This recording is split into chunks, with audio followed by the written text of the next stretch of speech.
Time for a quick overview of Essay 3. So the idea behind the way I've constructed Essay 3 is it is a beginning half of a larger project that is going to encompass both Essay 3 and Essay 4. So it's built off of a basic premise. You're essentially over Essay 3 and 4 writing a full, strong proposal. And proposals are the idea of you are proposing a solution. A solution requires a problem. That's where Essay 3 does the job. So Essay 3 is exclusively focused on a problem in our society at any level, local, state, national, global, something in the community that you are passionate about, something that you care about.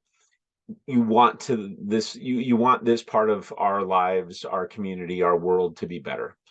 It cannot be something as massive as I'm going to talk about global warming, because you can't solve global warming in what will end up being about an 8-page paper when you combine Essay 3 and Essay 4, which are each going to be 4 to 5 pages, somewhere in there, merged together.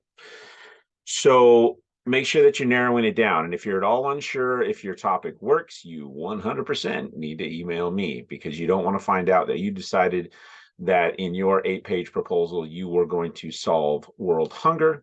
And then your paper ends up being a very thin overview. It doesn't really amount to much, and you're disappointed in the overall result, or it's just too massive of a project and you can't handle it. Okay, so make sure you understand something that you care about, something smaller.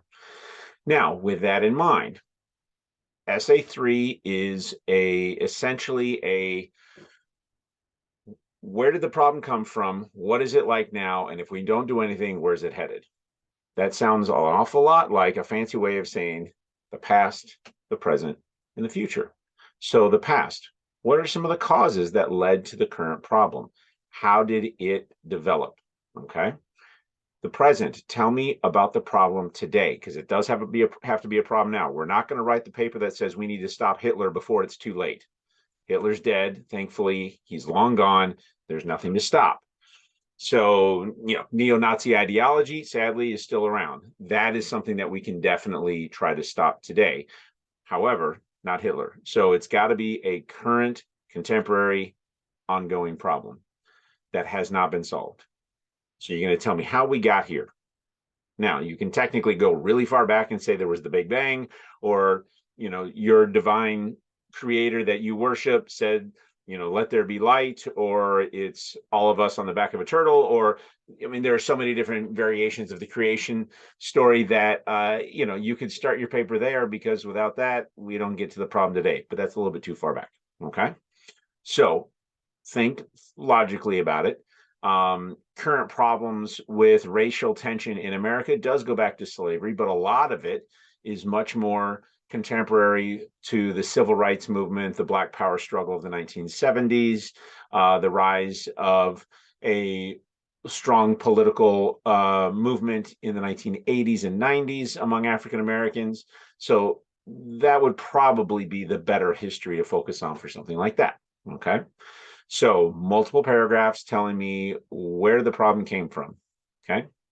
Then you're going to give me multiple paragraphs on what the problem is like now, with a special attention paid to what is harmed by the problem today.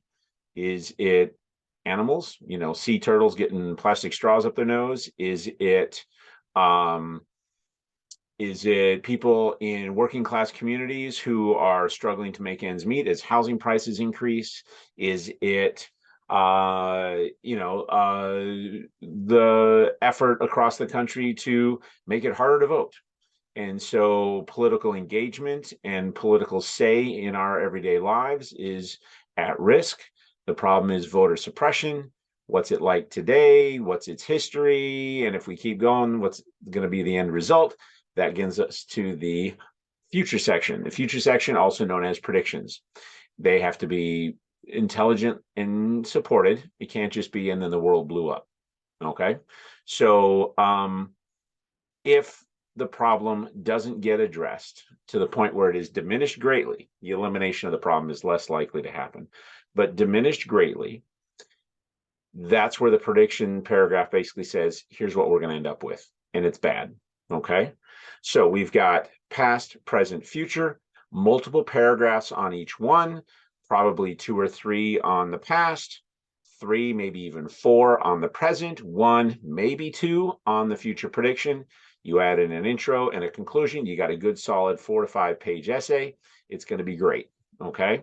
We are then going to take that whole thing, lop off the conclusion, or at least most of it, and then continue the essay in essay 4 by solving that problem, multiple solutions and things like that. So when you get to essay 4, you'll already have done some research. You'll already be kind of knee deep in this discussion, in this research, and then you're going to get neck deep because you find more research to not only say there's a problem and things are horrible, but here's what we can do about it. Right? That's how essay 3 and essay 4 are going to work together.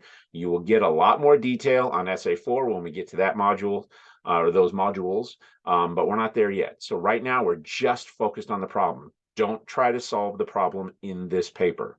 Your job is to make a strong argument to convince me and all of your other readers this problem is real, it's significant, we need to take care of it. It's not something we can ignore any longer, or downplay, or throw a little bit of money at, or a little bit of effort at, but not really try to do something meaningful. Okay? You work hard to convince me that this problem is legit. I need to care. And once you've got me caring, you want me to be in there with you. And I'm like, yep, I agree. This is a real problem. We need to do something about it. And then you go, great.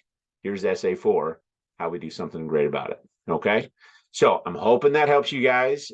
Just as a general overview, there are a bunch of PowerPoints and there's some discussion posts and draft, a lot of stuff in the modules 3.1, 2, 3, and 4 that will help you get to that final draft. As always, you know that you can reach out to me. You can find me on Zoom. You can find me in my office on campus. You can email me. I am here to help you guys. My goal is to look for opportunities to give you points, to give you opportunities to succeed. So please make sure that you're taking that opportunity. Okay? Take care. I appreciate the effort you're putting into this class. I know it's tough taking online classes. I know it's tough when we don't have that direct face-to-face as often as some of you are used to or you like, but I'm hoping this helps. All right. Take care.